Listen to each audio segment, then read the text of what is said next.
Жалынды сәлем. Шавкат Рахмонов Стивен Томпсонмен жекпе-жегіндегі стратегиясын түсіндірді. Дана Вайттың айтуынша, Шавкат Рахмонов оны Стивен Томпсонмен жекпе-жегіндегі стратегиясын таңдауымен таңғалдырды. Бірақ Номад американдықпен жекпе-жекте күресуге мәжбүр болды, өйткені ол октагонға ауыр жарақатпен кіріпті. Бұл оның соққысын толық пайдалануға мүмкіндік бермеді. Бұл туралы спорт шолушысы және UFC комментаторы Лаура Санка хабарлады. Рахмоновтың жаттықтырушы Генри Гуфт маған 6 апта бұрын Шавкаттың тобығын жарақаттап операция жасау керегін айтты. Бірақ соңында жекпе-жекке шығуға шешім қабылдағанын айтты, деп жазды Санка әлеуметтік желіде.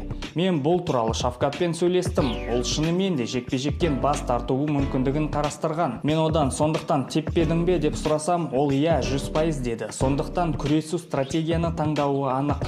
Екінші раундтың соңында Вандербойды сабмишн арқылы жеңіп, әлемнің ең мықты лигасында қатарынан 6 рет жеңіске